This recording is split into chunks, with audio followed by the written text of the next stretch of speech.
नमस्कार मित्रांनो, आज आम्ही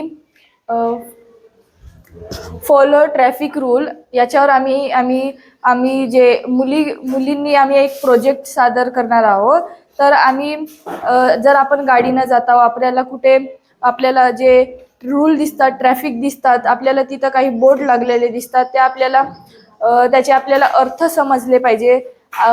तर जर ते आपल्याला समजले नाही तर आपण आपलं ॲक्सिडेंट होऊ शकतो। आपल्याला काही समजले नाही तर आपण कोणत्याही मार्गाने जाऊ शकतो। म्हणून आपल्याला ते ट्रॅफिक रूल समजायला पाहिजे। त्यासाठी आम्ही 8व्या वर्गातील मुलींनी एक प्रोजेक्ट सादर करणार आहोत। चला तर मित्रांनो, आपण याची माहिती घेऊया। मित्रांनो, तुम्ही या चिन्हाला ओळखले का? हो। याला काय म्हणतात? No parking. जिथेही जर हा चिन्ह दिसला तर आपण इथे थांबायचं आणि आपली वाहने लावायची नाही, जेणेकरून आपला चालान नाही कटणार। मित्रांनो, या चिन्हाला ओळखा।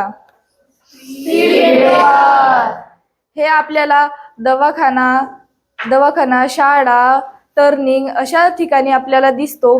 याचा अर्थ आहे की समोर ब्रेकर्स आहे आणि आपली गाडी हळू मार्गाने चालवावी। मित्रांनो, तर आता पुढील चिन्ह आपण बघूया। आर स्टँडिंग। तर मित्रांनो, हा चिन्ह आहे नो स्टॉपिंग आर स्टँडिंग, म्हणजे आपण तिथे उभं नाही राहायचं आणि थांबायचं नाही। याचा अर्थ आहे की आपण कोणत्याही ठिकाणावर जर आपल्याला असं दिसलं तर आपण तिथे थांबायचं नाही आणि उभं राहायचं नाही। तर या चिन्हाला काय म्हणतात? तर मित्रांनो, या चिन्हाचा अर्थ आहे की आपल्याला उजवीकडे वळायचं आहे। हे चिन्ह कशाचे आहे? तर मित्रांनो, लेफ्ट हिअर पिन बेंड म्हणलं तर आपल्याला डावीकडे वळायचं आहे। हे चिन्ह कोणते आहे? नो एंट्री म्हणजे तिथे कोणतेही वाहनाला प्रवेश नसतो। हे काय आहे? स्पीड लिमिट म्हणजे 50 km/h वेगाने गाडी चालवली पाहिजे। हे काय आहे?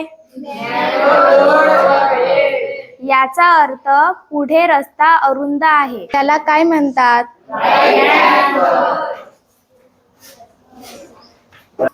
याचा अर्थ असा उजवीकडे वळा। याला काय म्हणतात? पायी चालण्याला बंदी। याला काय म्हणतात? पुढे पूल अरुंद आहे। हे काय आहे? पुढे भोंगा वाजवू नका। हे काय आहे? डावीकडे वळा। हे काय आहे?